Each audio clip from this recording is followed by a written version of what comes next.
I sold Polaroid pictures in the park. And I was like 6 or 7 at the time. Old magazines called Boys Life. Like all these prizes that you could win. And I really wanted this Rambo knife. So I would go door to door selling those products. I got a paper route. I was 9 and I was one of the youngest kids. That was like my first taste of my own money. Guy who owned the corner store in my neighborhood, he gave me a job at 14. He's still my friend and mentor today.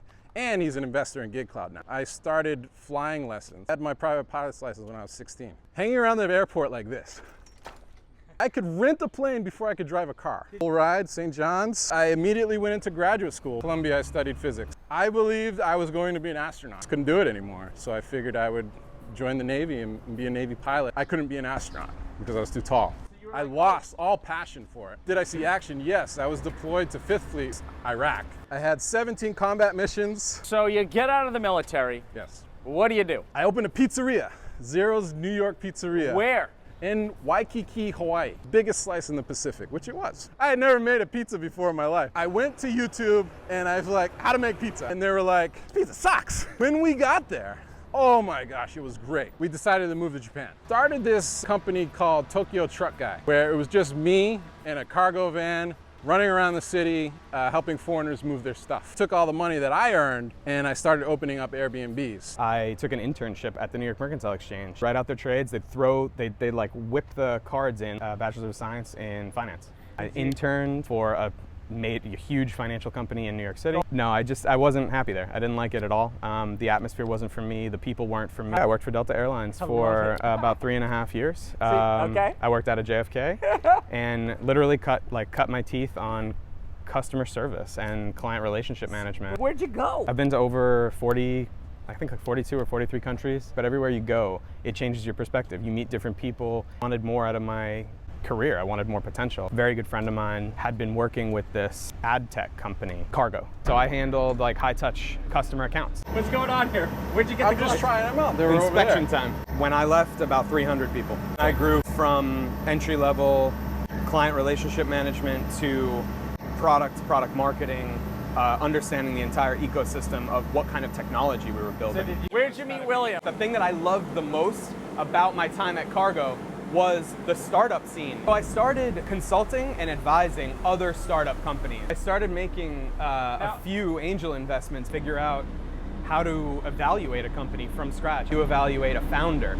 You know, you're not just looking for product market fit, you're looking for founder market fit. An element of risk, I thrive on that. People like me show up and start sending you decks. 3 days later that I got a message from me saying something like, hi, I see you're an angel investor. I'm a traditional employer with a gig economy model.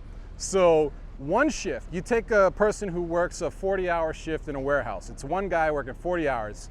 You split that up into his individual shifts and you give it to different people. That's GigKloud. Flexible for the employees, make it cheaper for the employers. We're increasing the resolution in the labor market. We want to be the B2B solution. The decision was, yes, it was, I'll make an investment and I want to come on board.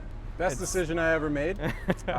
Joseph is best cold email I ever responded to. Joseph has this beautiful ability to network with people. Something that I'm not, I can do it if I'm forced or have to, taking over the code myself. You put any problem in front of him and he'll figure out how to solve it. We have a team of 6 individuals, clients, who just posted their first jobs last month. They gave us a lot of great feedback that we're going to implement. We can see in this pilot test how our capabilities can permeate a business. Anyone that we've talked to about it said, I like what you're doing and I think it can help us. We haven't had to offer it for free. If you're out there and you need help with labor, call us up. In 2 weeks, we raised 2,000 pre-registrations for our app. He's a big wig. He's a big wig. He's got a big wig. His wig is big. He's having a huge problem staffing warehouse workers. The guys have to work 18-hour, 16-hour days because there's not enough people showing up. Already been approached by HR and staffing technology companies, corporate venture. It's in the market. We have an MVP that people are actually using and we're learning from it and iterating on that. 10 people are out sick today. I need those 10 people replaced immediately. Now, do you have an ability to select skills? That's the biggest differentiator in how our product fits into the market. You have the option to choose Do I hire him or not? You look at his profile, you look at his reviews, you look at his badges. Because employers, they want to know, do you have a background check? Have you passed a drug test? Do you have a driver's license? The money's automatically transferred to his account. I leave a review, he leaves a review for me. Build their skills over time to make sure that they're growing in their career. The system is designed to grow and scale to an enterprise level solution. It reduces costs on the employer side. We're gonna create 1 million jobs. Are you guys working in Williams RV? It's a good question. We're working at a WeWork. WeWork Labs. Right there. We were very fortunate to get accepted into WeWork Labs. They help us grow our company. Current lab manager, Mina Salib. Mina! Incredibly well connected, super helpful, and we're getting the benefit of this environment of all co-founders. Growing as an entrepreneur is an incredible experience. It's a bit humbling as well. Any type A personality, right, thinks that they can do everything. But when you have the right kind of partnership, your complementary skill set is in your business partner. And it's in that environment that you can really conquer that space. Laser focused on our users and our product. Delegating. I cannot do everything myself. Couldn't work in groups when I was in school because I want to do all of it myself. That doesn't fly in a startup environment. Trust 100% Joseph's judgment. Welcome to Startup Hunter, also streaming on YouTube. I am here with D. William Zero. He's 6'7", and I am here with Joseph Marchione, and they are GigKloud. They are the founders of GigKloud. D. William, that's an RV. Tell us about that RV. Well, keep costs down, I live in an RV. It doesn't get better than this. Come with me, guys. Let's do this. So I don't know if you guys have watched my show. I think you have, Joseph. Yeah. On this show, I go back all the way to the past, and I want to know your life's story as it pertains to entrepreneurship. So starting with you, D. William Zero. He's a veteran. We're gonna get into that, and then we're gonna do you, Joseph. Mm-hmm. Don't feel like you're getting left out. So starting with you, Mr. D. William Zero. First of all, what's D. William? Well, my first name is Dietrich, and my middle name is William, but only my mother calls me Dietrich. Everyone else calls you D. William. Yeah, everyone calls me William. Kind of something I picked up in Japan. No one could say Dietrich in Japan. Got it. So then I was like, William. And everyone's, oh, William-san. So then it just, 6 years of living in Japan, my name became William, and then it became uncomfortable for like new people to call me Dietrich, so I just switched it. So moving back all the way to the past, where were you born and what did your parents do? I was born in Nashua, New Hampshire, and my parents were poor.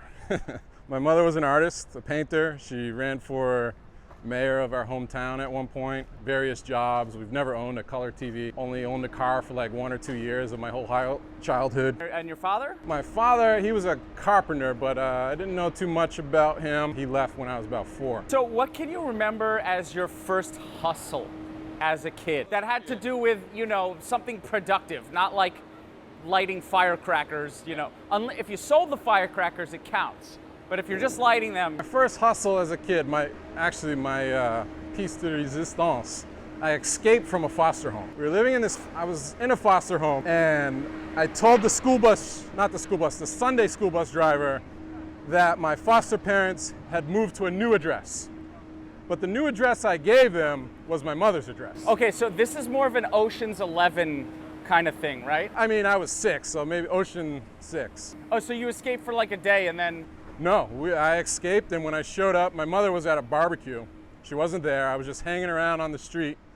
Luckily, someone came home from the barbecue. A little kid had peed his pants. Well, he's about the same age as me. He peed his pants at the barbecue. They brought him back to change, and then they saw me sitting, in front of my mother's door. They brought me to the barbecue, and it was like this huge, oh my God, what are you doing here? And then that started like a 2-year odyssey where we were on the lam. What's your first entrepreneurial hustle where you're selling something, where you're doing something productive, in a business kind of sense? While we were on the lam, basically I sold Polaroid pictures in the park. And I was like 6 or 7 at the time.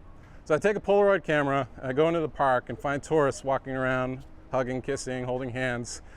Would you like me to take a picture? $3, 2 for $5. And I would kill it. I would sell a whole roll. There's Polaroid. I sold a ton of Polaroid pictures. Like a roll of Polaroid film back then cost $10.99. You got 10 pictures sold them $3 or 2 for $5.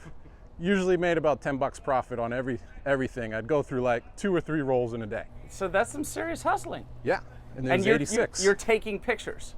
Taking pictures. I love it. I found a brand new but original Polaroid camera in the box in Japan. I bought it. It's in the RV. I'll show it to you at the end. Okay. Because it's like a huge memento to my life and my entrepreneurship dreams. Let's move into the future a little bit. What do you think was tell me another hustle where you're a little bit older. The next hustle was those old magazines called Boys Life. In the back, there was always this section in the back where you had like all these prizes that you could win. And if you just signed up, they'd send you some paperwork of like gifts that you could go door to door and sell to people. And then everything you sold, you'd get points, and then you could win these prizes. And I really wanted this Rambo knife. It was a Rambo knife. You open it up, it has matches, fish hooks, and twine inside. You close it down, and it has like a compass. Did you put it in your teeth? No, I didn't. I know I wouldn't do that. But it had the serrated edge, so you could cut barbed wire like in the Rambo movie. Sure. I really wanted that knife, so I would go door to door selling those products, like cards and knickknacks. So once you got the knife, did you stop selling? Yes. Well, I stopped selling because, this was remember, we're in New Hampshire, and at that time I was in another foster home, and it was I'm from a town called Nashua, which is about 200,000 people, but at that time I was in a small town called Milford, which is like 10,000 people. So it was like, they're like, here's the foster kid. They all knew me. Here's the foster kid knocking on our door again, asking for money. So it kind of got old, and I was discouraged, not to do that anymore. But I really think there's nothing different about cold calling these days, at all. Yeah, absolutely. So, and I think there's an interesting parallel there, and a great lesson. Let's get bigger and better. What was next for you? Okay, so that was probably 8, because we eventually got caught when we were on the lam. We only got put back into foster homes. That was about 8. When we got out of a foster home, about 9, and back with my mom, we're back in New Hampshire, back in Nashua. I got a paper route. I was 9, and I remember I was 9 now we're talking. Because I was one of the youngest. Well, when I got the paper route, it was 100 papers or a little bit over, and I was one of the youngest kids, and they were really concerned about giving me that many papers for a 9-year-old and all this stuff. Were you a big 9-year-old? Yeah, I was big, but I was still small. But yeah, so I got the paper route, and that was like my first taste of my own money. Yeah. That was awesome. You are the first guy who on this show in 25 episodes who's had the iconic paper route. We've had guys who do lawn work. I have no lemonade sellers yet. And so how long did you do your paper route? Probably for about 6 or 8 months. It wasn't long. There was a problem where it became too much of a responsibility for me. I had to do it before school. Yeah. And New Hampshire winters are notorious. I didn't even have a bike, so I was walking these papers. Sometimes I'd have on Sundays 100 papers on Sundays. Why didn't you reinvest your capital into a bicycle? Great question. I don't think I was that. I probably hadn't even developed Reason yet, so I was probably investing all my capital into snacks and candy and those kind of things. Sure. Who knows? I eventually got a bike, but not for the paper route. So, and by the time you had a bike, you didn't do a paper route again? That's correct. Paper route when you're 9 years old, lasted for 8 months. You made some candy money. It's a fantastic taste of responsibility. And what was next? After that, the most significant thing, the guy who owned the corner store in my neighborhood, he gave me a job at 14, stocking shelves, facing beverages in the beverage machine, and that was my first job. Yeah. Real paycheck. Filled out my own taxes that year, and the guy who gave that job to me he's still my friend and mentor today, and he's an investor in GigKloud now. There you go. So how long did you work that job? All 4 summers of high school, or all year? I worked that job probably a year, and then they started having me babysit for them. But at the same time, I started flying lessons. Flying lessons at 14 years old? Oh yeah, I had my private pilot's license when I was 16. Oh my God. And it was like... How did you even get into flying? Whose idea was that? It's my idea. Everything's my idea. Like I was a very strange child where I had no bounds. Like I didn't have a curfew. I didn't have anyone looking over my shoulder telling me to make sure I do my homework and all that. Like I was completely wild. And I just did the things that I wanted to do. I got into flying by just hanging around the airport. Hanging around the airport like this. And one day I meet this individual, Alan Blair, and he tells me, he's like, hey, you know, he gives me a little tour and he tells me that, hey, we have this program called Aviation Horizons and we teach kids like you to fly. All you got to do is go to school, do well in school, and then come every weekend for your lesson. Originally, it was just for a recreational license, but I was the only one that showed up every weekend. I walked like 6 miles. Didn't have a bicycle again. Still didn't have a bike. Still didn't have a bike.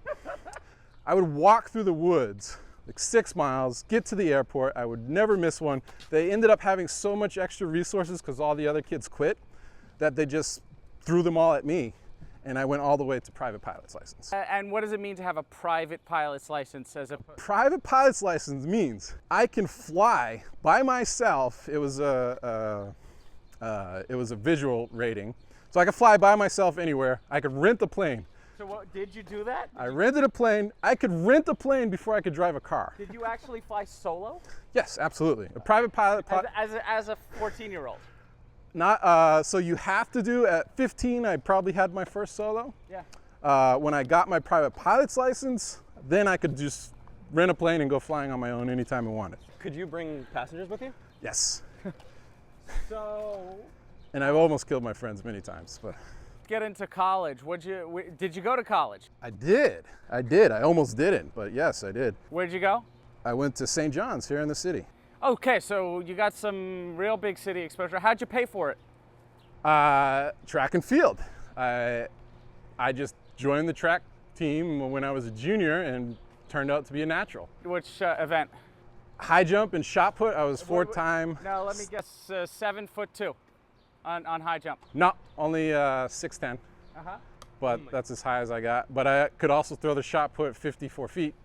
So in college they made me a decathlete. Yeah, I was literally, if you didn't say it, I was literally going to say that. But yes, that's how I got into college, full ride, St. John's. And it was the first year, 1999, the first year that they had dorms at St. John's. Yeah. So that was exciting as well. So you're living in the city? Living in the city. The dorms in Manhattan?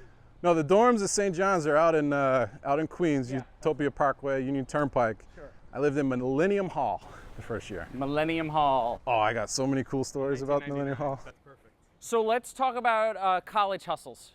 College hustles. Oh, because it was the first dorms being built, they were building others, but they only had 3, but they were building these other ones. And I love exploring construction sites. I was exploring the construction sites of one of the dorms, and I found that there was a tunnel connecting a dorm to the dining hall.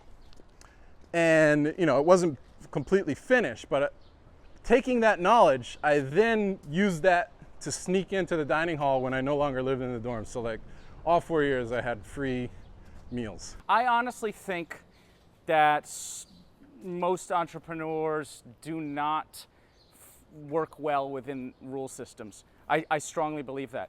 And I think that we are all, like, this was something I just blogged about or did my Instagram story about today, but I'm gonna go deeper into it, which is, I don't really think there's any new invention in the world. Like, I actually do. I think if you're working on asteroid mining, you know, that's sort of new, and I think you're doing some like biotech stuff, you know, that's never been done before. These are markets that have never existed. You are inventing a new market, and when you made the iPhone, that was pretty much a new market, you know, if you were Steve Jobs, to create that.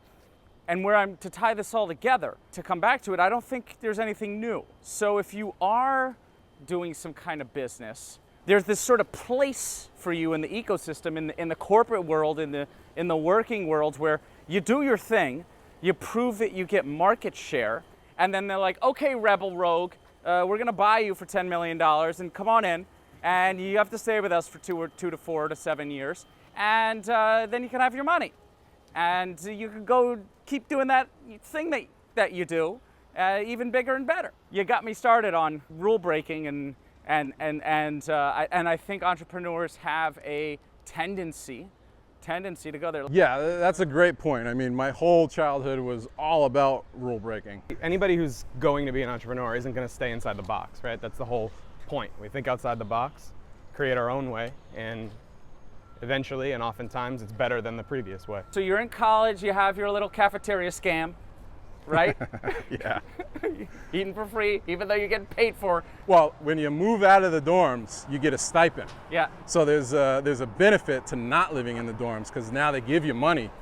So as long as you can rent a room in the neighborhood for cheaper than what they give you, there's a little profit there. So like that was the reasoning. I love it. Out, yeah. So what was after college for you? After college, I immediately went into graduate school, which was another hustle. And was that here in the city? Yes, What Columbia. School? Columbia. And what did you study? What was your degree?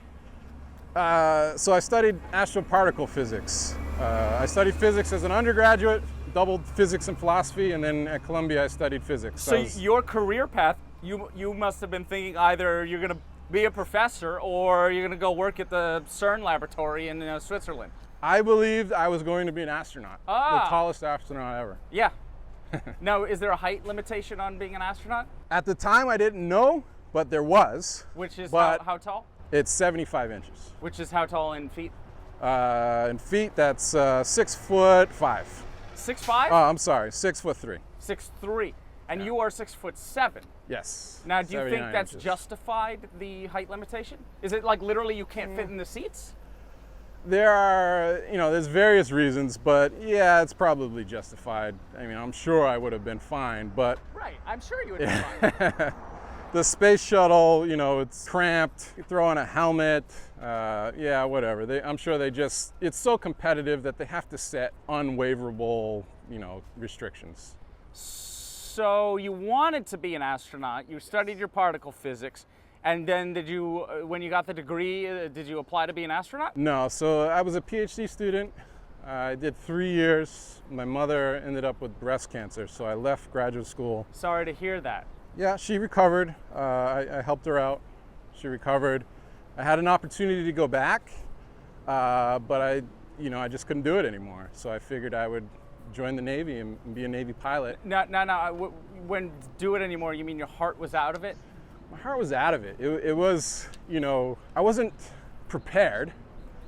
And, studying physics at an Ivy League school is, if you're not prepared, I mean, I'm going in 7 in the morning and I'm doing homework problems all day until 7 at night, going home to sleep and coming back. My hair's going gray. My teeth are getting sensitive because I'm biting down on them so much. One homework set takes me the whole week to complete. And we're talking quantum mechanics. I will be going to a quantum workshop in there next week. That's the Brooklyn Navy Yard where the new lab is. Sorry for that digression. Yeah, they're mixing quantum mechanics with everything these days. Apparently beer as well. Yeah, the whiskey distillery is in there. Quantum beer. And it wasn't that, I didn't go back because it was too hard. I didn't want to be a professor. And going into the Navy as a pilot was another opportunity for me to continue my path. So you could have a PhD and apply to NASA, or you could have 1,000 hours of military jet time so you and apply to NASA. You thought by having the jet time you'd still have a shot at being an astronaut? Yes, absolutely.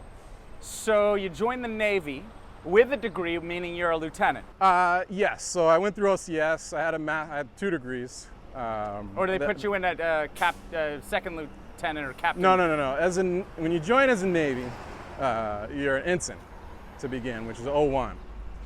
I went through OCS. You graduate OCS, you get your butter bars, and then you go to flight training. Flight training's 2 years. You earn your wings. Now, what kind of planes are we talking about? Back then, it was the T-34, which was the old Navy trainer, and then after you, depending on how well you do in a T-34, then you get to choose 3 platforms that you want to fly. Either helicopters. Nobody wants to fly helicopters. Don't shit on the helicopter dudes. There's gonna be helicopter dudes not happy right now. Well, screw them. They know what I'm talking about. If you're in helicopters, you're dumb. So you didn't do well. If you're in jet, if you're in F-18s or 22s or 35s, I mean, they didn't have those in 22s in the Navy, but you're Top Gun. You're the best. then I fell in the middle of just being too big and awkward, so I could only fly the P3, which is a giant 4-engine maritime plane. So like a transport plane or a bomber? It's a sub hunter. Oh, But it's just a giant sub hunter. It doesn't go on the E6, which is a 737.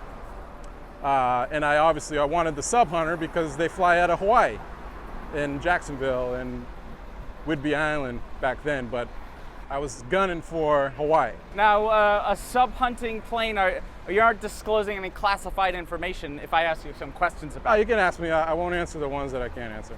Okay, so a sub-hunter, like, are you visually looking for submarines? No, so the plane is designed to fly about 200 feet over the water. We have a mad boom which detects magnetic. Oh, mag boom. No, it's called a mad boom. Yeah, I MAD. thought you said like he's got mad boom. Yeah, it has mad boom. In fact, yeah. So we fly 200 feet over the water. We use the mad boom detects magnetic things on the magnetic spectrum. Detects metal. I'm thinking like for the younger version of you who's watching this podcast, right? Yeah. I'm thinking like there's some cool ideas about. Yeah, for the younger versions of me, if you're going to join the military, join the Navy and become a pilot. Go to college first, join the Navy, become a pilot, and fly P3s. You're going to have the best life. Being a pilot in the military is the best job in the military. So that's all I can say about that. Now, clearly you are not a career military officer. No. How did your time in the military come to the end? Part one. Part two, did you see any action? Yeah, so part one, my time in the military came to an end almost as abruptly as when I found out that I couldn't be an astronaut because I was too tall. So I lost all passion for it. You were just like, yeah, cold. Yeah, absolutely. Because if I wasn't chasing being an astronaut, I would never have joined the military. Not that I hate the military, but I don't like being around a bunch of dudes all day. I'm a very solitary individual. I like my privacy. Well, are you an introvert?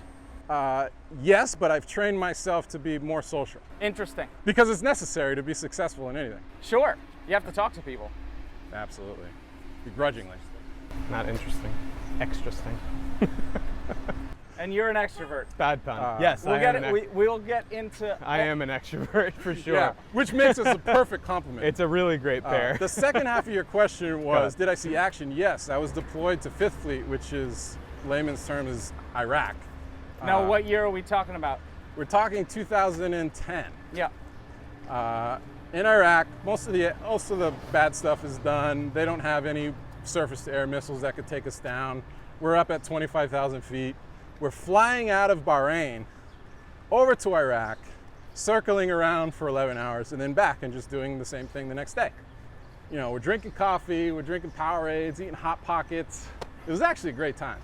And as the P3 has 3 pilots. So 2 are flying and 1 gets to lay down in the rack for an hour and a half. It's great, it's a great life. I had 17 combat missions. You realize that your passion wasn't in being in the military because you couldn't be an astronaut.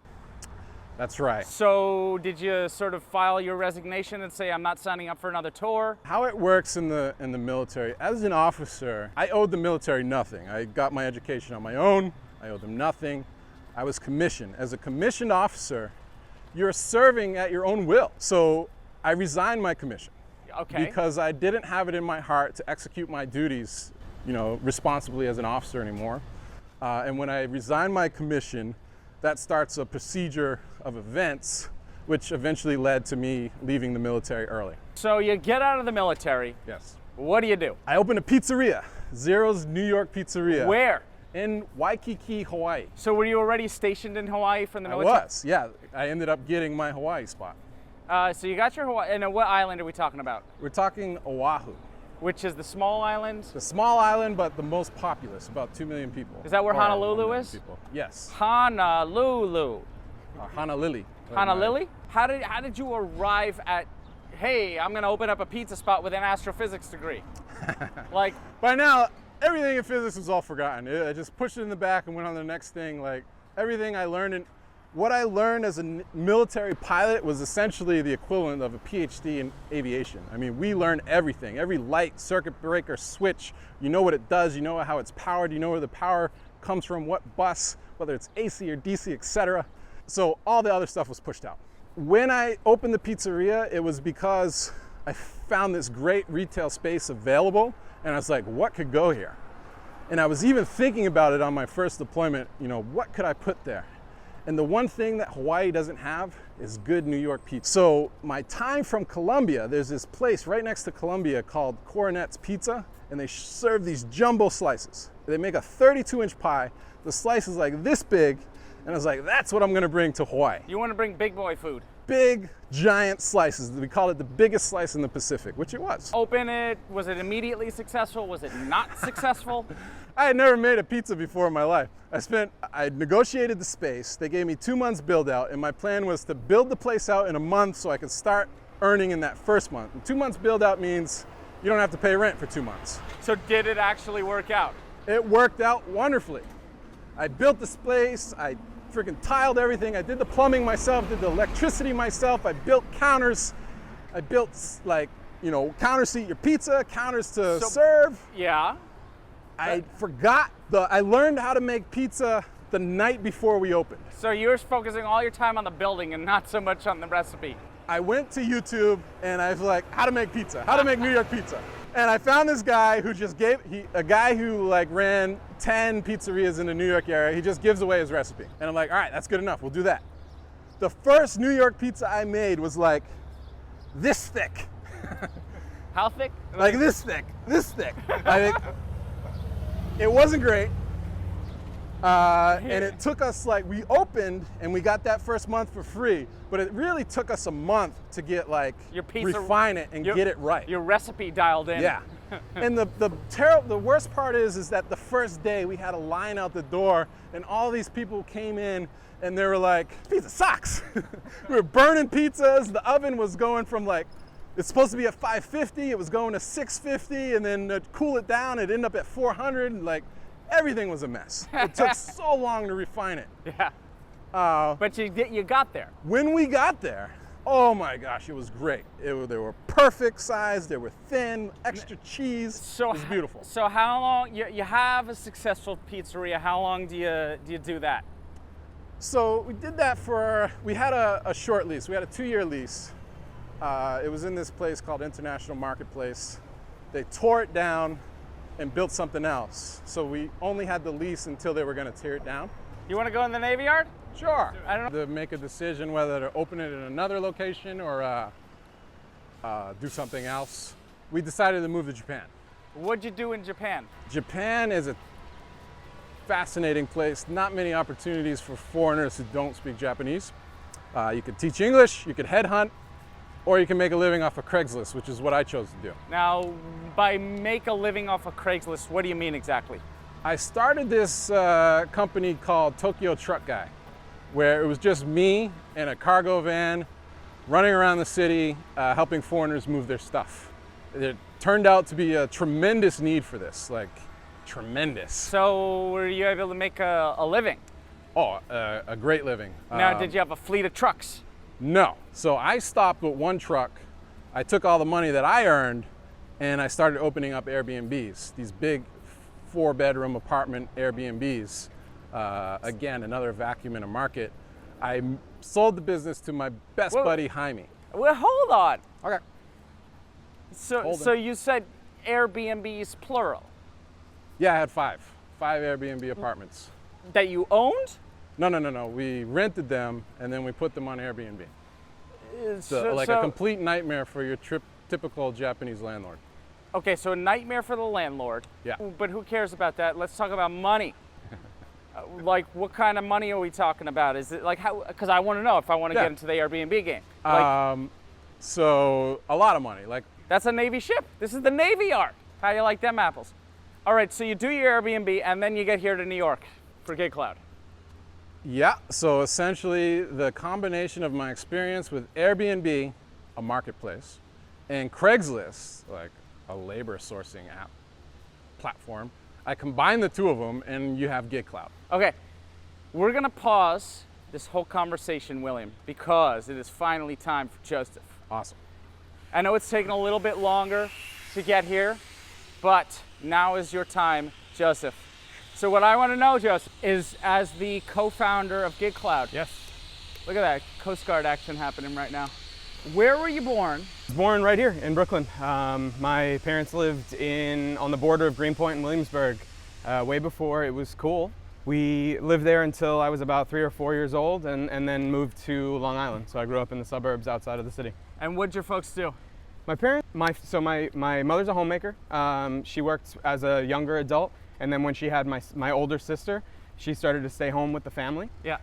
My father was originally studied to be a history teacher.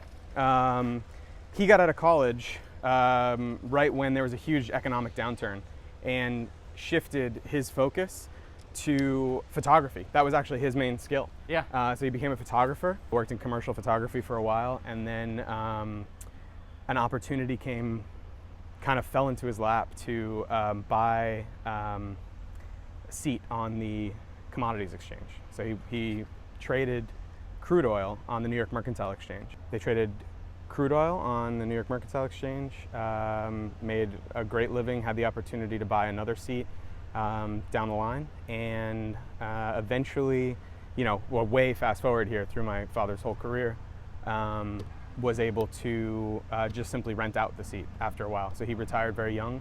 Chicago Mercantile? It became the Chicago Mercantile, yeah. Got it. So you know your history. So the New York Mercantile Exchange was eventually went public and then was bought by the Chicago Mercantile Exchange. Yeah, I'm not a super finance guy, but I dabble.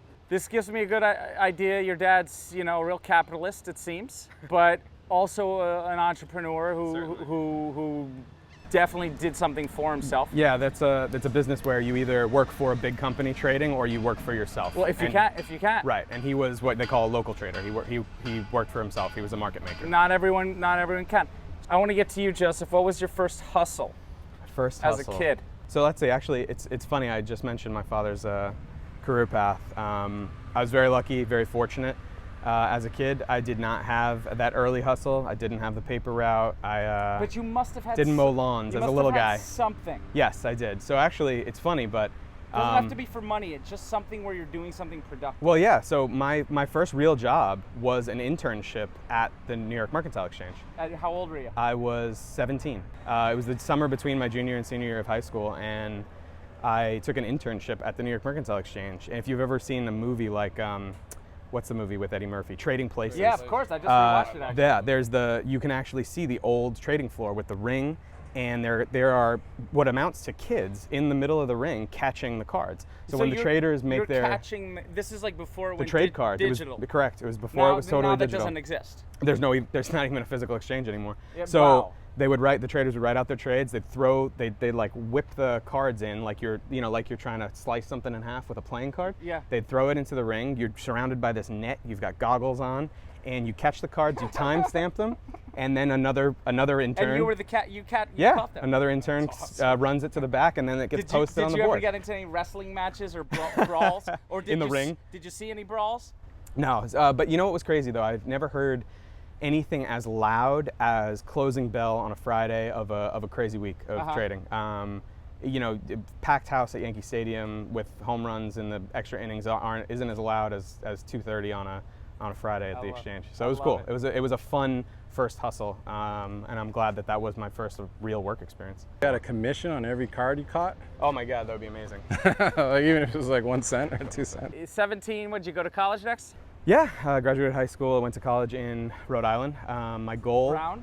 No, I went to Roger Williams University in Wow. Bristol, Rhode Island. So I did a quick search as a high school student, trying to find a school that had 3 key things. An undergraduate architecture program with a accredited master's degree attached to it, and a D3 baseball team, because I played baseball my whole life and I wanted to walk on. I was a third baseman. Okay. So I was a good baseball player. Wasn't good enough to get recruited, but was good enough to walk on for sure. That's sweet. Yeah. And so once you walked on, did you get a scholarship? No, I didn't walk on. I had it was one of those happy accidents, right? I had a terrible night's sleep the night before. I woke up late for the tryouts. I ran, sprinted all the way to the tryouts, and it's just that one misstep that doesn't pan out. but ultimately makes your path the way that your path should be. Exactly. So you're totally self-aware. yeah. So I actually never played baseball at Roger Williams. So what'd you study? I studied architecture. I rowed on the crew team. Coxswain or real rower? I was a real rower. I know I'm short, but I was a real rower. I know, promise. The physics lend itself to William, yeah, for being a rower. And have rowing at St. John's. but here's the funny thing. So I went to the school because I wanted to play baseball and I wanted to be an architect. But I ultimately never finished with my degree in architecture, and I never played baseball there. So what? I loved the school so much that I didn't want to leave. Did you get a degree in I something? did. Yeah, I graduated with a Bachelor's of Science in Finance. Which is sort of what we're, trading with your dad. Yeah, it's kind of in my blood. I do photography as well, so kind of fits. We'll get into that. Yeah. You gravitated towards finance. Yep. You must have liked it. Or did you do it because your dad wanted you to? No, so I did it because I kind of looked at, very analytically, right? I looked at the school, what their graduating classes were known for. And they had 3 primary degrees that were notable from the school. And one was architecture, the other was marine biology, and the third was finance. And I thought, I want to get a well-rounded education and I don't want to leave this campus. So I studied finance. So what'd you do with the degree? I interned right out of school for a huge financial company in New York City. Goldman. No, I wasn't happy there. I didn't like it at all. The atmosphere wasn't for me. The people weren't for me. How long were you at this financial institution? It was a couple of months, just an internship, So like your immediate post-college internship. Was it paid or free? It was paid. It was probably my best paying job until I got into the tech scene. If you liked it, you probably could have had an option to stay. Sure. But you didn't like it. I did not like Why didn't you like it? Or why didn't you feel that this was, why did you feel it might have been a mistake? It sounds cliche, but everybody, it's all focused on how do you make the most money and how do you make the most profit. And when you're talking about institutional trading or private equity, I just didn't like the idea of grab as much as you can. And I wanted to go a different route. It left a bad taste in your mouth. Yeah. What route did you go in? While I was in college, I had studied abroad in Florence, in Italy. And it totally changed my kind of perspective on the world, meeting new people, seeing people from everywhere, right? Every walk of life from all different countries. And there was this inherent love of being overseas and experiencing what life is like elsewhere. And I had a friend, now this is after college, after the internship, I had a friend who constantly posted pictures on Facebook of her all over the world. I asked my friend Jackie, I said, how are you doing this? She was actually doing it because she got a job in the airline industry. Right. She was working in customer service. And I was like, well, I want to do this. And she made a connection and I got an interview and started working within 3 weeks, I think. But working at the airline? I worked for Delta Airlines for about 3.5 years. Okay. I worked out of JFK and literally cut my teeth on customer service and client relationship management. Where'd you go? Everywhere. I've been to over 40, I think 42 or 43 countries. I flew in that time, in the 3.5 years or so that I worked there, I flew about 500,000 miles for free. So talk about some countries that affected you, that had an impact on you, changed the way you see the world. Oh man, I mean everywhere you go, literally everywhere you go. I could name a few, right? But everywhere you go, it changes your perspective. You meet different people. When you expand, when you put yourself out there and you just are willing to take whatever comes, right? You meet people from all over the world. In the time working for Delta, I explored and met people and have a place to go. I know someone who I could Facebook message tomorrow and say, hey, I'm in Sydney, can I crash on your couch? These may not be the closest friends that you've ever made, but they're acquaintances, and you remember that time together from crashing at a hostel and partying for 4 nights in Thailand, or doing real cultural sightseeing tours of Sweden or Denmark. It's crazy.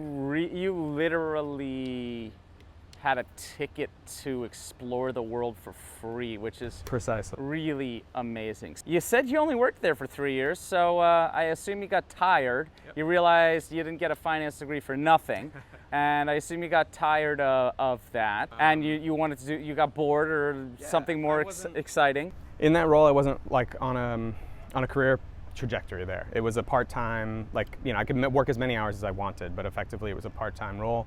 And I wanted more out of my career. I wanted more potential. So a very good friend of mine from college had been working with this ad tech company since its inception, Cargo. And what was the when you say ad tech, like there's so many different ways to interpret that. What did it actually do? Mobile media technology product. So it allowed advertising agencies who represent brands to get their product and message in front of the mobile consumer. And it was this massive shift to mobile. Right, Everything now what is year moving. are we talking about? This is January 2014. Right, so mobile was, it's still finally being adopted, but it was... End of 13, going into 14. 14 was like when the kind of... shift. It was the big shift, Yeah. where it wasn't just early adopters anymore, it was, mid-stage and late stage. Our ferry is here, I'm getting excited. How about you? Are we gonna have a Titanic moment? So my friend Kevin shoots me a message and he says, listen, you've perfected your soft skills, your customer service. So you had known this guy from before you? College, Oh yeah, okay. Yeah, we studied finance together in college. So he says you perfected your soft skills, your client relationship management in the airline industry, right, where people are pissed off every day about walking into the airport and missing their flights. And I learned how to deal with people, and I explored all over the world. I could speak in a way that people from everywhere can understand me. He said, we're building out our sales team. We're growing our company extremely rapidly, and we need people like you who could talk to clients. So he put you on as a sales guy? Actually, like client relationship management. So I handled like high-touch customer accounts as soon as I came on. Did you ever see Mad Men? Yeah. So you're like Pete I Campbell, was like Pete Campbell in Mad Men. Yeah, sure. Did you see Mad Men? Ken Yeah. Cosgrove or not Don Draper. I'm Don Draper. You're Don Draper. Yeah. I need him.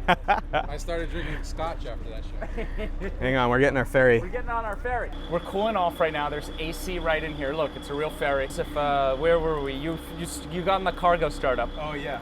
And approximately how big was the company when you were there? It had been in existence for many years, but it had the startup vibe. Yeah. There weren't a ton of people. It was maybe 40 people when I started. It was already mid-sized, and in order to do 40 people, you're already talking Series C. Yes. Yeah. Mid-sized company already, but about 40 people, and it was a great job. I mean, getting started there, I learned everything about the advertising and technology space in like a crash course. It's like 3 months to get me up to speed, because I knew the soft skills. I had the customer service experience. I knew how to talk to clients. I needed to learn what to talk to them about. What's going on here? Where'd you get I'm just trying them out. They were Inspection over there. time. When do you get to wear gloves? You can never be too careful. You're learning tech. You're doing you're Pete Campbell. You're Ken Cosgrove. Sure. It was a long journey there. I was there for over 4 years, and So how big did the company grow in that time? when I left, about 300 people. Okay, so you brought it to another level. And I grew from entry-level client relationship management to product marketing, understanding the entire ecosystem of what kind of technology we were building. So did you have a team of people working for you? There was a full product marketing team, understanding and being the liaison, the relationship between sales and product. And those two teams don't speak the same language. No, I know this very well. I know it very well. Because a sales guy will do whatever it takes to get the sale. Right. And then, they'll say, we'll build this, and we're not understanding that you're asking to spend, I don't know, $500,000 worth of engineering time in what you just sold. And does that justify, does it make a profit? And even if it does make a profit, your VP of engineering is going to be really pissed off. And in a 300-person size company, I can imagine a lot of these issues coming up. But I love it, ultimately. Yeah. That's the thrill of the startup. So you did it for what, 4 years? For almost 4.5 years, yeah. And why'd you leave? Partially the ecosystem of advertising technology.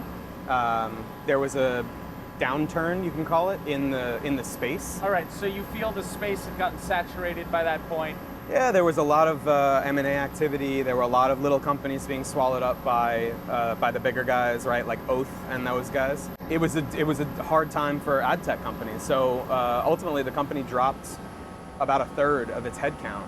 So and, you were, and I was in that. Yeah, I was in so that. so you didn't have to make the hard choice No, of quitting. no, I It didn't. was done for you. And it was serendipitous. And what year are we talking about? This is a year ago, the middle of 2018. Got it. The beginning of 2018. And it was just serendipitous because it was time to go. It was time to explore something new and break out on my own. And it was the kick in the ass that I needed. Well, guys, we're out on the water. Look at this. We're yelling. Woo! You got to yell. Where'd you meet William? So it's a great story. William and I have only known each other for about a year. When I left Cargo, I took a little while to travel and explore and find myself, right, as they say.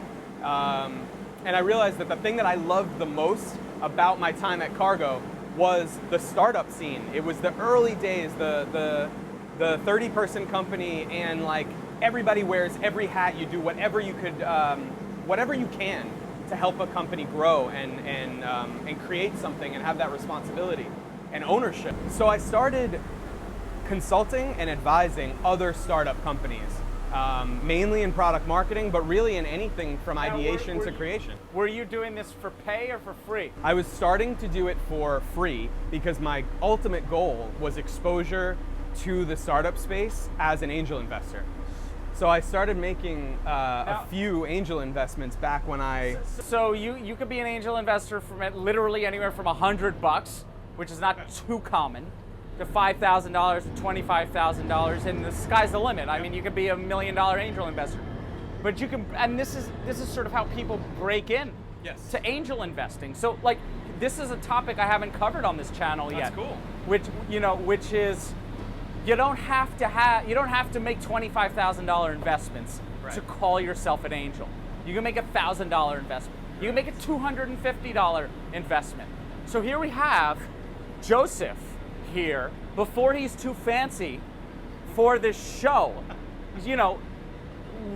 learning the New York City ecosystem and realizing that it actually takes work to be an angel, and you don't necessarily want to invest in every company that needs money. So yeah, I wanted to learn the space first. I had to figure out how to evaluate a company from scratch. I knew ideation, I knew creation, I knew what I thought were good ideas, but how do you evaluate a company? How do you evaluate a founder? You're not just looking for product market fit, you're looking for founder market fit, and you're looking for execution. Is the person going to do what they say they're going to do?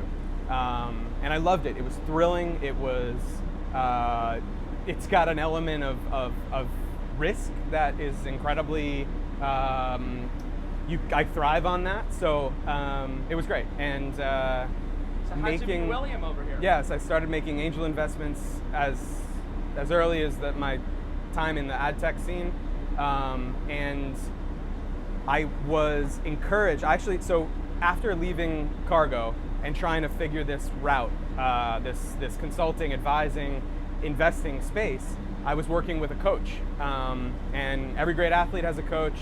Every great entrepreneur should have a coach. Lots of people on this show have a Gotta coach. get off. Now, isn't this better than working at a desk?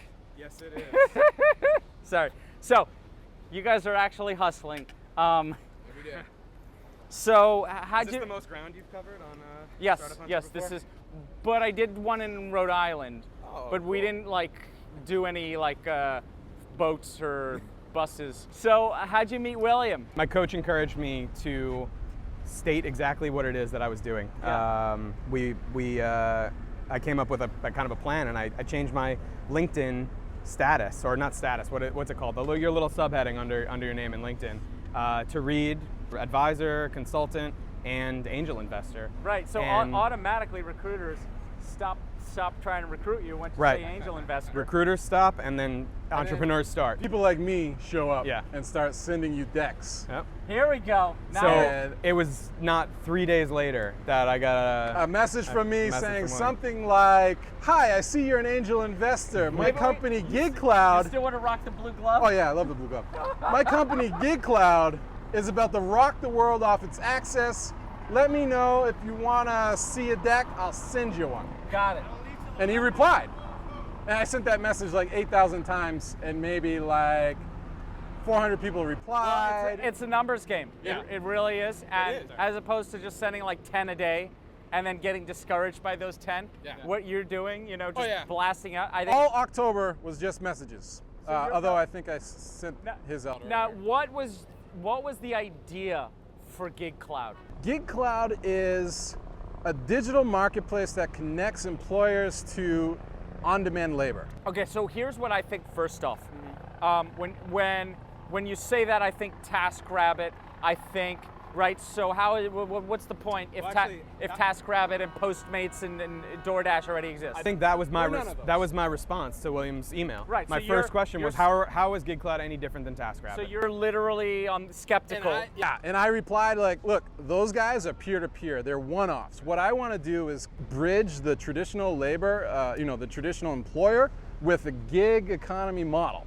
So one shift, you take a person who works a 40-hour shift in a warehouse. It's one guy working 40 hours. You split that up into his individual shifts and you give it to different people. That's GigKloud. Okay, so you're sort of changing you're trying to make it more flexible. Make it more flexible for the employees, make it cheaper for the employers, give, and aside from the flexibility, we're increasing the resolution in the labor market. Here's a question. Sure. Why aren't you doing like direct consumer to consumer? Why are you targeting businesses? So TaskRabbit has essentially cornered the market on peer-to-peer is what we call it. TaskRabbit, Postmates, there's all these different gig economy apps that are peer-to-peer and focusing on niche sort of verticals. We want to be the B2B solution. We want to compete against temporary labor agencies who are brick and mortar operations. We wanted our competitor to be temporary labor agencies who wouldn't be able to fight back from an assault from a tech marketplace new model, basically. We have given the technology, we have the agility to outperform them. And their brick and mortar operations are too overhead constrained. They have too many people working for them. With just 2 people, we're able to do more than their entire company can. So was that your initial thesis, B2B? Yeah, absolutely. So I thought originally the idea is novel when confirming that the B2B is the focus. The business model is novel, it's needed, it's necessary, and there is a mission behind it. It's elevating people from the entry-level jobs that sometimes they think are the only jobs that they can get, and helping them build their skill sets as they grow in the career. It doesn't matter if it's manual labor. There are career levels that you can achieve and do better and better. And I saw the path, and we were aligned in the vision. I got a question. So you guys met like a year, not even a year ago, 8 months ago. No, a year ago. A year ago. Yeah. And what'd you do first? Well, so the funny thing is that we met online. William messaged me on LinkedIn. We had video chats. He was still living in Hawaii. So we had video chats that it was my due diligence, but it turned into brainstorms and strategy planning. So you were planning on just being an investor, not even being involved. I was just considering an investment at that point. Yeah. Fast forward a few months of these conversations and diligence, William said, listen, Joseph. Listen, Joseph. I always call him Joseph. Yeah. Listen, Joseph, I would love to have you on as an investor, but whether you invest or not, we're aligned in the vision, and I want you to join the team and let's build this together. Now, did you say yes? I had to think about it because I was enjoying this being out on my own. And ultimately, the decision was yes. It was, I'll make an investment and I want to come on board. And here we are. Best decision I ever made. Joseph is best awesome. cold email I ever responded to. Sleepless in Seattle. Joseph has this beautiful ability to network with people. Something that I'm not, I can do it if I'm forced or have to, but it's not something that I particularly enjoy. You're a get stuff done kind of guy. Yeah, I like that. You have a technical background, but I don't necessarily think you had a coding background. I do. Well, not a coding background like you, but I'm a college dropout. Okay, as a experimental physicist, we have to learn C. We have to build everything. So did you code up the initial MVP by yourself? We did not. Although I had the ability to do, I did start making it, but once we raised money, I was like, you know what, let's speed this up. We shopped it out to a Ukrainian coding shop. Sure. They did it. Lots of people do outsourcing. We wanted to speed it up so we could get a prototype out there and raise more money. Are you now, by raise money, you mean money outside of you? So we raised friends and family funding and angel funding so far. Are you still with that you outsourcing company? They help us for projects here and there, but I've taken over the code myself. Oh, so you have taken, As of June 1st, we redesigned our landing page. I did all that work myself with input from Joseph, and we've actually made a lot of improvements. So now you've absorbed the code, which I think is a really good move.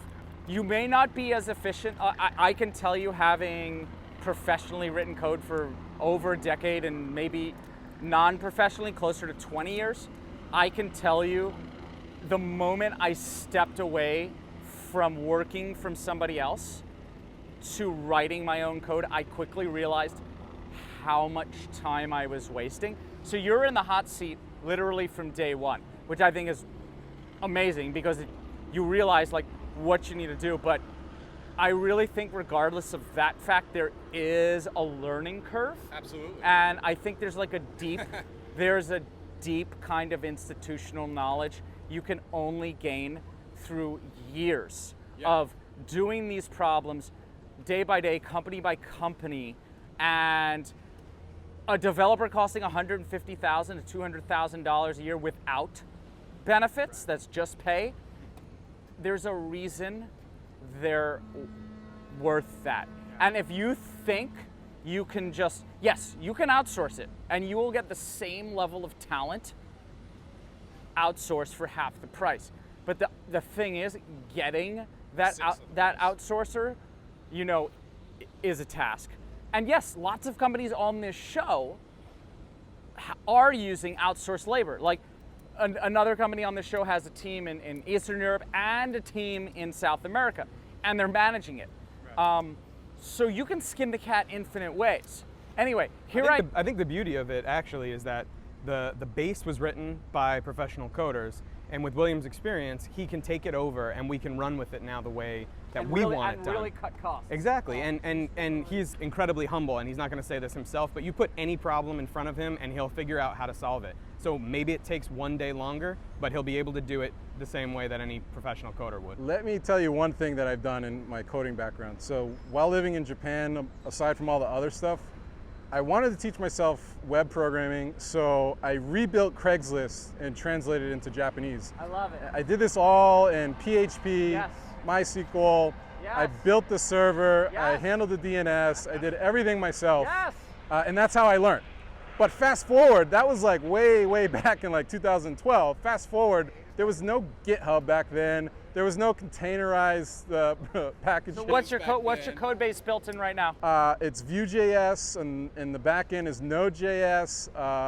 The app are both React Native. Now, are you running it on Heroku, AWS, something else? Ultimately, like, it's not really about your code base.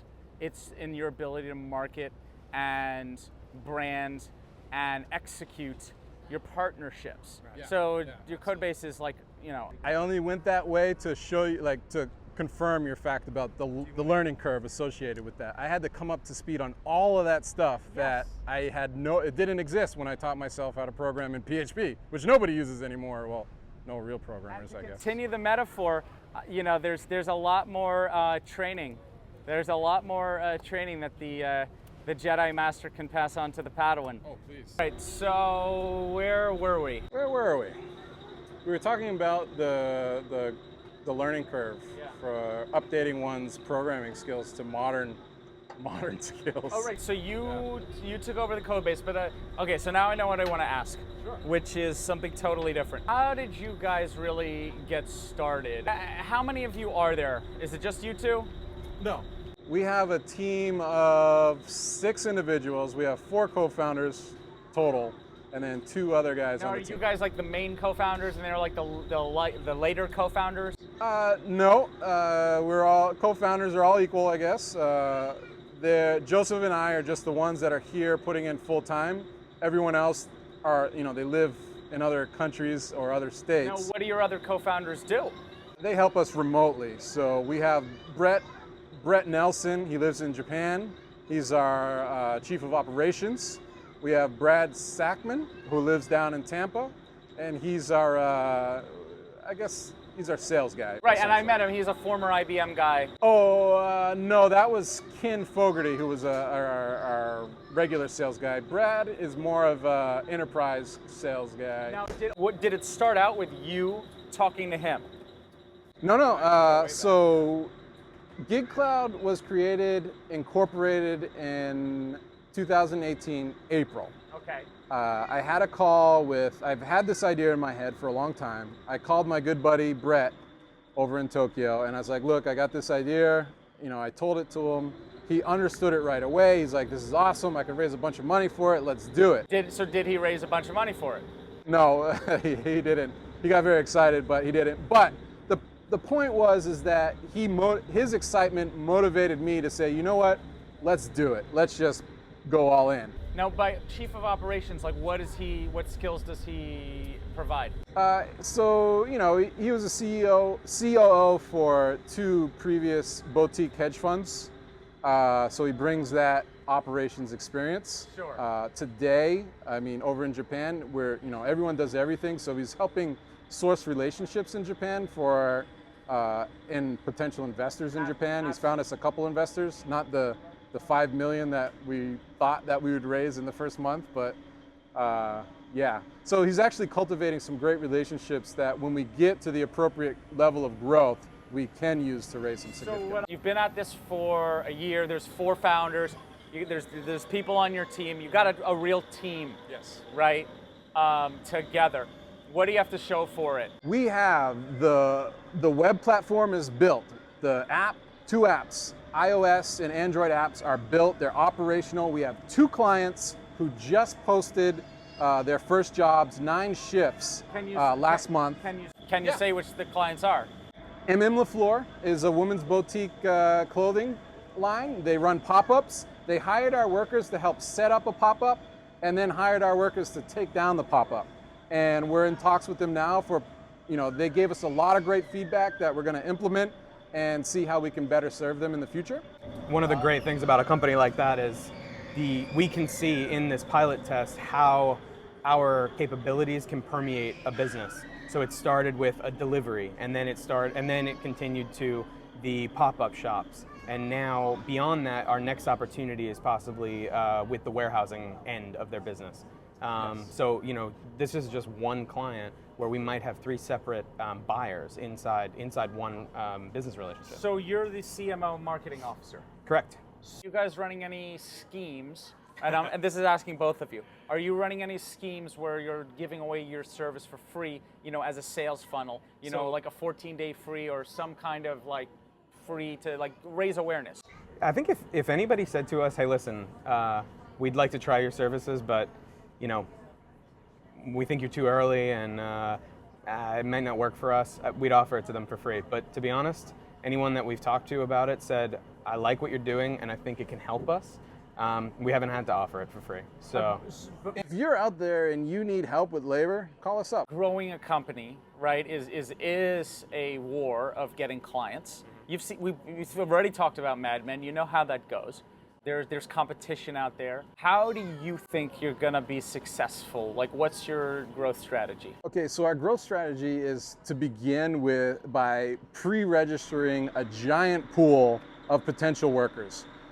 We have 100 beta testers on the app, using the app, that are servicing the 1 or 2 clients we have now. In 2 weeks, we raised 2,000 pre-registrations for our app. You've proved that there's heavy traction on the worker side. On the worker side. Right. Let's just call it that because it's easier than supply and demand. I was trying to figure that out. On the worker side, but I think client side is right. It's a chicken and egg problem. Yeah. So we can't go to the client without the workers. We have the workers. Now we can entice the client and say, hey, we have a pool of 2,000 individuals ready to work. Would you like to try a pilot program? And that's our growth strategy. Here's an interesting story. My mentor, who owned the corner store that hired me for my first job, he's now a bigwig He's a big wig. He's a big wig. He's got a big wig. His wig is big. I've never seen him flip it, but it is big, is having a huge problem staffing warehouse workers. The guys have to work 18 hours, 16-hour days because there's not enough people showing up. So he said, hey, put together a sales deck and I'll show it to the people that need to see it. And we submitted that on Tuesday. So we're crossing our fingers that we land a pilot program with this bottling company. Now, what about your sales guy in Florida? I'm sure he's hustling this from another angle. He is hustling it from another angle. He's hustling it from the networking angle. But Relationships with potential employers. It's the kind of thing where, you know, William and I are boots on the ground, working full time. The rest of the team is working, supporting their families, and still working their full-time jobs. As soon as we can get the traction and or the funding to get the full team on board, everybody will be working at it at the same capacity. So you guys started talking about funding, and you said you've been pitching people. Have you been pitching people from day one? Yeah, that's how William found me. pitching. So are you going for what you call a pre-seed round? Are you going for a seed round? Yeah, we can call it a pre-seed round, or even honestly just angel investors right now. We need somebody who believes in the mission, who sees our execution so far, and can sort of strategically, if it's an angel investor, can strategically help us. If it's institutional, we know where that'll get us. So now, do you want institutional at this point? I think if it's the right investor, certainly. We've already been approached by technology, HR and staffing technology companies, corporate venture opportunity, and if that fits, then that could be a great route for us. What I gather from the entrepreneurs I've spoken to on this show, many of whom have done Series A, Series B, and beyond, getting a lead investor, one of the strategies maybe this is a bad strategy, but is to call whoever, okay, you guys have a whole bunch of friends and family, right? Yeah. You can call, if any of them have some kind of notoriety to them, whether they're the bigwig at some bottling company or, just something. Sure. You call that person, hey, we have a lead investor. He's a bigwig at a bottling company. And you say, that's our lead. Yeah. And then the moment you get a real professional investor, right? Whether it's Sam Altman, whether it's Fred Wilson, whether it's Charlie O'Donnell, Hunter Walk, the moment you do land that angel and that angel sees, then you call them the lead. Yeah. And then you go, and then the rest of the round gets Talk about hacking the system. Well, no, but this is what I think that I've been gathering. I am a co-investor on another project with Fred Wilson's wife, Joanne. So here we go. So here we go. And what did Fred say? I haven't talked to Fred yet. Why the freak not? We'll get there. We want to get our product in the market. We have an MVP that people are actually using, and we want to make sure it's being used. We're learning from it and iterating on that. So exactly. Right now we can start having those conversations. So you're starting to gain some confidence that your product is starting to find a fit. Yes, absolutely. It's way beyond that. We knew that the market was ready for this product because there are other companies out there doing something relatively similar. They're not doing it the same way that we'll do it, and they're not going to do it to the same benefit of the worker that we have in our hearts and our focus. So let's go and talk again about the product. I want you to go in depth and then maybe talk about your future vision. And then I have one final question for you. So sure, take it away. All right, so up until now, I've explained that GigKloud is a digital marketplace that connects employers with an on-demand labor force. What does that mean? It means I'm an employer, 10 people are out sick today. I need those 10 people replaced immediately. I need 10 new people for tonight's shift. I go onto the GigKloud platform, www.GigKloud.com, and I post a shift. And I select, I need someone to show in, bring, wear work boots, steel toe, show up at 8, knock on the back door 3 times. Do you have an ability to select skills? Like this person has to have carpentry skills or? That's the biggest differentiator in how our product fits into the market. You have the ability to tell them what you need. Right? I need you to have this. I need you to have this experience. As soon as you post it, you pay up front, You post it, and then it shows up on our app. Once it's on our app, our workers see it, and they have the opportunity to apply for it. Now, when our worker applies to the app, or applies to that specific job, you have the option to choose. Do I hire him or not? You look at his profile, you look at his reviews, you look at his badges, etc., and then you pick someone. Now that person comes and he shows up at the right time, right place, he works the job. We use a badge system. So it's a free marketplace. If you are an employer, if you are an employee and you want to make yourself more attractive to an employer, you can submit to a background check and you get the background check badge. Then it goes on your profile. So you guys have thought of this already? Absolutely. Because employers, they want to know, do you have a background check? Have you passed a drug test? Do you have a driver's license? We made all of that stuff into a badge. If you're working in a warehouse, if you have a forklift license, upload it, you get a forklift license badge. So now, as an employer, when I'm deciding which guy I hire, I'm picking the guy that has all the badges that have the associated skills with what I need.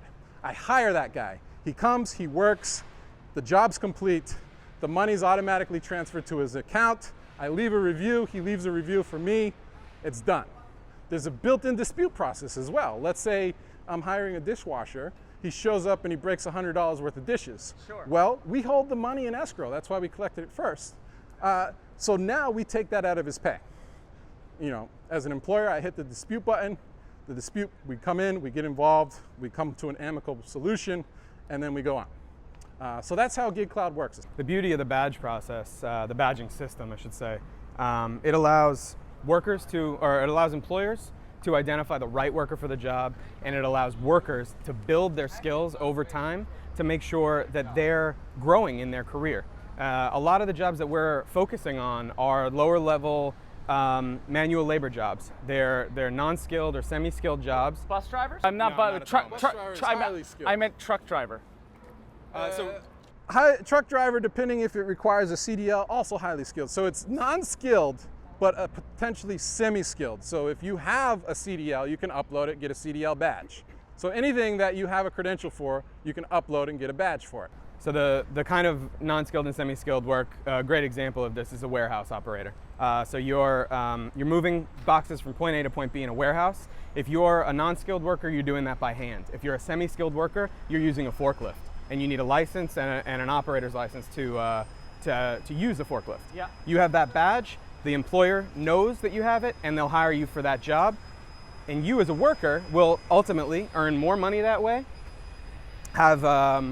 Have the opportunity to grow your skill sets and eventually utilize the full capacity of our platform, which allows you to jump from one role to a new role. The beauty of the badge system is that it incentivizes the worker to increase their professional abilities. It also gives us the ability to provide free training to any employer. So let's say you're an employer. Let's say you're an employer who has a special piece of machinery that you need 2 hours training on before you can use it. You don't want somebody walking off, from the street, jumping on this machine and cutting their fingers off. So because our workers are incentivized to earn more badges, they come to this training for free because they want to earn the badge so they can then work this job. Sure. So we partner with an employer. We set up a training event, our workers show up, the employer now has the opportunity to train these employees with their training methods absolutely free, and then all these individuals receive the badge. Now, when they post their job, all they have to do is select the people who have that specific company's badge. I love it.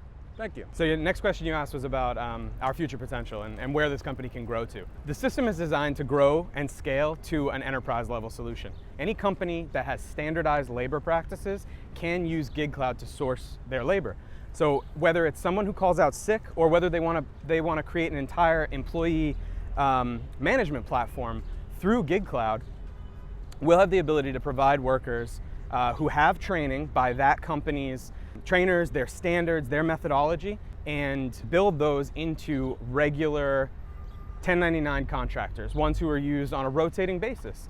And building a system this way allows us to provide benefits and opportunities for these workers that helps both sides. It reduces costs on the employer side, and it builds a career, a healthy and safe career for independent contractors. What we're ultimately going to achieve is we're going to create 1 million jobs, at least 1 million jobs. And when I say, how are we going to create 1 million jobs?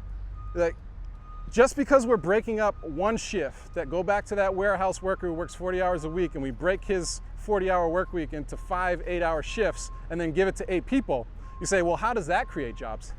Well, it creates jobs because although I have a full-time job, I may want to earn more money. I may want to supplement the income of that full-time job, but I can't take another full-time job. I can't take another part-time job, but I could throw in another shift here and there. Right. So that's how we do it. I love By it. increasing the resolution of the labor market. Resolution. Yeah, it's hive labor, baby. And now that's how we increase the labor force. It's good for the country, it's good for America, it's good for the world. GigKloud for president. Are you guys working in Williams RV? It's a good question. We're working at a WeWork. Look at that. He's got the T-shirt on. I'm sorry, I cut you at the frame, but WeWork Labs. Right there. We were very fortunate to get accepted into WeWork Labs.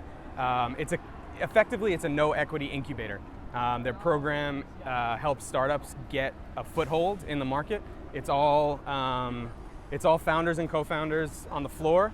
And so if there's no equity, what does WeWork get out of it? I think they get the notoriety of saying that a company like GigKloud started there. Right. So that's they're at a scale where they can. Well, there's also a whole kind of ethos to it. So our good guy, our good buddy there, Dimitri Kouvaros, he brought us into the WeWork lab, and his focus is on the future of work. Yeah. And all of WeWork's focus is on the future of work. So while the entirety of the lab program isn't totally focused on that, they're looking for future of work opportunity, and what better opportunity is that than ours? Yeah, I wouldn't be surprised if WeWork rolls out an investment arm one of these days. They already do have one. Yeah. They help us grow our company, which means more seats in the WeWork. They basically get us hooked on this awesome sharing office experience. And tell me, it's a perfect fit for us. I mean, we're talking gig economy, sharing economy. We're sharing our office space, and right now, so I mentioned Dimitri brought us in there, but our current lab manager, Mina Salib, incredibly well connected, super helpful, and we're getting the benefit of this environment of all co-founders, all founders and co-founders of different companies, different skill sets, skill sharing, and just the question. You're in what you call the WeWork lab. Yes. There are multiple WeWork labs throughout the city. There are WeWork labs all over the world, actually. But let's just focus on the city before we get to global, because global's super interesting too. How many are there in New York? There are 4 in New York City. 4 different WeWork labs that you know of. Like, do they have a different focus, or and also can you, being in the Brooklyn lab, have access to the other labs? I think we can cross labs, yeah, but I don't believe that there's a different focus for each lab in particular. We just found a really good fit at the one here in Dumbo. Because it is about the people. And it's about the people. It's about the people that brought us in. It's about the people we work next to every day. As I understand it, each lab manager has the power to select who joins their particular lab. So. Interesting. So I think this is going to be really informative for people trying to get into If you are a startup, you need a place to work, check out WeWork Labs, man. They give you mentorship. They look over your deck. They connect you with people.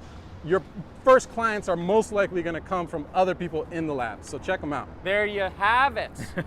And I think the labs are, if you're a startup just working in the normal WeWork, you're going to have, lawyers there. You're going to have, and not to poo-poo, not to shit on lawyers, but like you're going to want to be, if you're working in the gig economy, sharing economy, it's better to be working with other people working, in the same space as you. Doing exactly what you're doing, so you don't have to reinvent the wheel.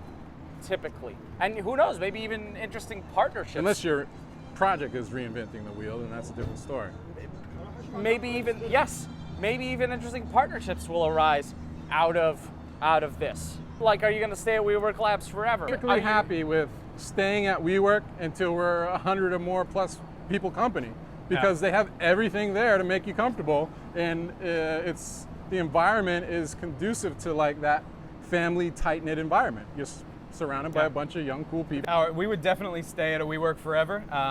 The one thing I know for sure that will get us out of there is if our Y Combinator application that we just submit today gets accepted. So this is the final question. I ask it to every entrepreneur on the show. And what I want to know is, how have you grown as an entrepreneur? In what ways? So we're going to start with you, Joseph. We're going to end with William, the CEO. Okay. So take it away. Growing as an entrepreneur is an incredible experience. It's a bit humbling as well. I think any entrepreneur, any type A personality, right, thinks that they can do everything. And sometimes as an entrepreneur, you have to do everything. But when you have the right kind of partnership, the right kind of team, you have to focus on the things that are your specialty. You're extremely skilled in one particular area, and your complementary skill set is in your business partner. And it's in that environment that you can really conquer that space. So for us, right now, it's staying laser focused on our users and our product. I would say how I've grown as an entrepreneur since we started this is much in tune with what Joseph just said.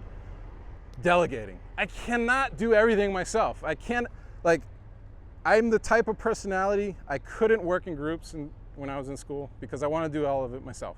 I don't want to hear everyone else's dumb ideas. I just want to do it myself so it's exactly the way I want it. That doesn't fly in a startup environment, and you can't get anything done. It's much better to use your team, delegate to your team, and get more brains involved. Then you see real progress. And that's what I had to learn and adapt with. And now I'm getting way more comfortable with that. I trust 100% Joseph's judgment and everyone else on the team's judgment, and getting comfortable with that. That's you gotta do it. You gotta learn how to do that, no matter what kind of personality you have. And then one last piece of advice, don't ever NDA a potential investor. They're not gonna steal your idea if they're a real investor. So don't worry about that. Don't NDA everybody, especially not VC funds. There you go, you heard it.